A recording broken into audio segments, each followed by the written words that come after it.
নমস্কাৰ বন্ধুসকল, মোৰ নাম হ'ল বিৰাজ আৰু আপোনালোকে চাই আছে মোৰ চেনেল নতুন কথা শিকো। আজি এই ভিডিঅ'ত মই আপোনালোকক পোষ্ট অফিচৰ মান্থলি ইনকম স্কিম, পপুলাৰলি যাক আমি পোষ্ট অফিচ MIS স্কিমৰ নামেৰে জানো, সেই স্কিমৰ বিষয়ে কমপ্লিট ইনফৰমেশ্যন দিব ওলাইছোঁ। যাতে যদি আপোনালোকে আজিলৈকে এই পোষ্ট অফিচৰ মান্থলি ইনকম স্কিমত ইনভেষ্ট নাই কৰা বা এই পোষ্ট অফিচৰ MIS স্কিমৰ বিষয়ে আজিলৈকে শুনা নাই, শুনিছে কিন্তু কমপ্লিটলি নাজানে কি হয় স্কিম, কেনেকৈ ইনভেষ্ট কৰিব পাৰোঁ, আজি এই ভিডিঅ' চাই আপোনালোকে কমপ্লিট ইনফৰমেশ্যন পাই যাব। বলক আজি এই ভিডিঅ' আৰম্ভ কৰোঁ।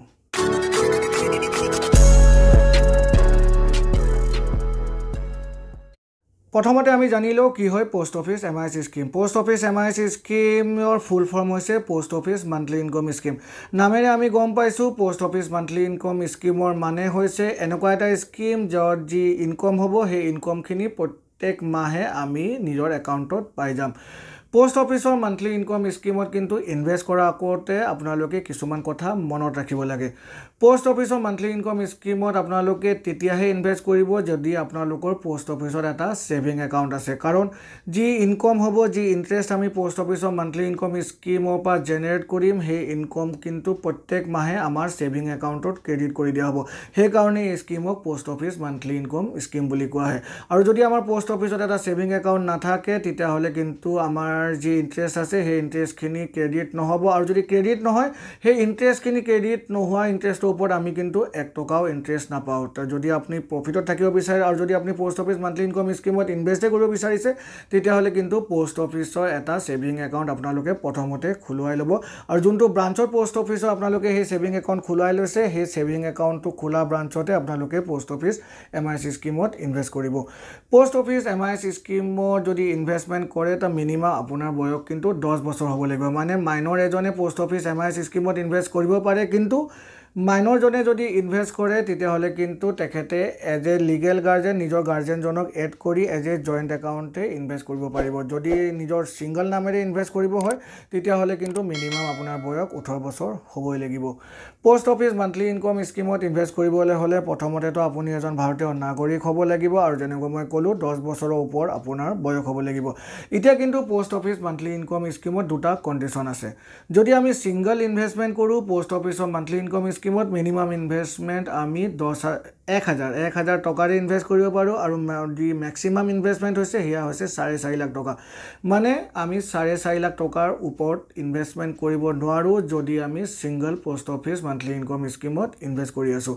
আৰু যদি আমি জইণ্ট ইনভেষ্ট কৰিছোঁ, ধৰি লওক এজন মাইনৰে খুলিছে নিজৰ বাপেকৰ লগত জইন কৰি, বা এজন মানে মেজৰ মানুহে খুলিছে আৰু তেখেতে নিজৰ ৱাইফৰ লগত বা ৱাইফে নিজৰ হাজবেণ্ডৰ লগত বা যিকোনো দুজন মানুহে মিলি জইণ্ট এটা একাউণ্ট খুলিছে পোষ্ট অফিচ MIS স্কিমত, তেতিয়াহ'লে কিন্তু 9 লাখ টকালৈকে আমি মেক্সিমাম ইনভেষ্ট কৰিব পাৰোঁ। মিনিমাম ইনভেষ্টমেণ্ট 1,000 টকাই হয়। এয়া আপোনালোকে কিন্তু মনত ৰাখিব। ছিংগল যদি খোলোঁ 4.5 লাখ টকা মেক্সিমাম ইনভেষ্টমেণ্ট, আৰু যদি জইণ্ট খোলোঁ তেতিয়াহ'লে কিন্তু 9 লাখ টকালৈকে আমি মেক্সিমাম ইনভেষ্টমেণ্ট কৰিব পাৰোঁ। পোষ্ট অফিচ MIS স্কিমত যি ইণ্টাৰেষ্ট ৰেট, সেই ইণ্টাৰেষ্ট ৰেট গভৰ্ণ কৰে গভৰ্ণমেণ্ট অফ ইণ্ডিয়া, আৰু এভৰি কোৱাৰ্টাৰ এই ইণ্টাৰেষ্ট ৰেটটো গভৰ্ণ কৰে গভৰ্ণমেণ্ট অফ ইণ্ডিয়া।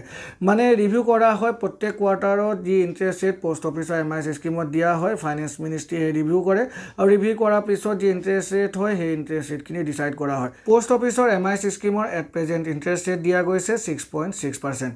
পোষ্ট অফিচৰ যি ইণ্টাৰেষ্ট ৰেট যিহেতু গভৰ্ণমেণ্ট অফ ইণ্ডিয়াই ডিচাইড কৰে, সেইকাৰণে পোষ্ট অফিচ যি MIS স্কিম হয় কমপ্লিটলি এটা ছেফ স্কিম হয়। গভৰ্ণমেণ্ট অফ ইণ্ডিয়াৰ ফুল ছিকিউৰিটি দিয়া হয় স্কিমত, আৰু সেইকাৰণেই পোষ্ট অফিচ MIS স্কিম ইমান পপুলাৰ স্কিম হয়। পোষ্ট অফিচ MIS স্কিমত যেতিয়া আমি ইনভেষ্টমেণ্ট কৰিম, এই ইনভেষ্টমেণ্টৰ পইচাখিনি যেনেকৈ মই আপোনালোকক ক'লোঁ প্ৰত্যেক মাহে আমাৰ ছেভিং একাউণ্টত ক্ৰেডিট কৰি দিয়া হ'ব, আৰু যদি আমি নলওঁ তেতিয়াহ'লে কিন্তু ইণ্টাৰেষ্টৰ ওপৰত আমি 1 টকাও ইণ্টাৰেষ্ট নাপাওঁ। এয়া হৈছে বেছিক ইনফৰমেশ্যন পোষ্ট অফিচৰ MIS স্কিমত। এতিয়া যদি আমি পোষ্ট অফিচৰ এটা MIS স্কিম খুলিলোঁ আৰু আমি ৰেগুলাৰলি পইচা লৈ আছোঁ, কিন্তু কিবা কাৰণত আমি এই post office MIS scheme close কৰি দিবলগীয়া হয়, তেতিয়া কিন্তু আমি প্ৰিমেচিয়ৰ পেনাল্টি পে' কৰিব লাগিব। আৰু প্ৰিমেচিয়ৰ পেনাল্টি হৈছে যদি আমি পোষ্ট অফিচৰ MIS স্কিম 1 বছৰৰ পৰা 3 বছৰৰ মাজত ক্ল'জ কৰোঁ, তেতিয়াহ'লে কিন্তু আমাৰ পৰা যি আমাৰ প্ৰিন্সিপাল এমাউণ্ট হ'ব সেই প্ৰিন্সিপাল এমাউণ্টৰ পৰা 2% কাটি ল'ব পোষ্ট অফিচে এজ এ প্ৰিমেচিয়ৰ পেনাল্টি। 1 বছৰৰ আগত আমি বিচাৰিলেও ক্ল'জ কৰিব নোৱাৰোঁ আণ্ডাৰ এনি কণ্ডিশ্যন। আৰু যদি আমি 3 বছৰৰ পৰা 5 বছৰৰ ভিতৰত পিছত ক্লোজ কৰোঁ তেতিয়াহ'লে কিন্তু 1% of our principal amount post অফিচে কাটি ল'ব। ধৰি লওক এতিয়া মই 1 লাখ টকা এটা ইনভেষ্ট কৰিছোঁ আৰু মই দ্বিতীয় বছৰ মানে ছেকেণ্ড ইয়াৰত আমি সেই প্ৰি মেচিয়ৰ ক্লোজাৰ কৰিব বিচাৰিছোঁ, তেতিয়া কিন্তু 1 লাখৰ পৰা 2% মানে 2000 টকা কাটি ল'ব বেংকে। আৰু যদি আমি সেই স্কিম 4 বছৰৰ পিছত ক্লোজ কৰিব বিচাৰিছোঁ তেতিয়া কিন্তু 1% মানে তাৰপৰা কাটি ল'ব 1000 টকা। ইয়াৰ কথা আপোনালোকে মনত ৰাখিব। পোষ্ট অফিচৰ MIS স্কিম যেতিয়া মেচিয়ৰ্ড হ'ব তেতিয়া আমাৰ যি প্ৰিন্সিপাল এমাউণ্ট সেই প্ৰিন্সিপাল এমাউণ্টখিনি পোষ্ট অফিচে আমাক ৰিটাৰ্ণ কৰি দিব। এটা কথা কিন্তু আপোনালোকে মনত থ'ব, পোষ্ট অফিচৰ MIS স্কিমৰ যি ৰেগুলাৰ ইণ্টাৰেষ্ট আমাৰ ক্ৰেডিট হৈ যাব আমাৰ ছেভিং একাউণ্টত, সেই ইণ্টাৰেষ্টত কিন্তু আমি টেক্স পে' কৰিব লাগিব। একো টেক্স ৰিবেট আমি নাপাওঁ পোষ্ট অফিচৰ MIS স্কিমত। আমি টেক্স ফাইলিং কৰাৰ সময়ত সেই ইণ্টাৰেষ্টখিনি শ্ব' কৰিব লাগিব আৰু সেই ইণ্টাৰেষ্টৰ এগেইনষ্টত আমি কিন্তু টেক্স পে' কৰিব লাগিব। টেক্স বেনিফিট পোষ্ট অফিচৰ MIS স্কিমত নাই।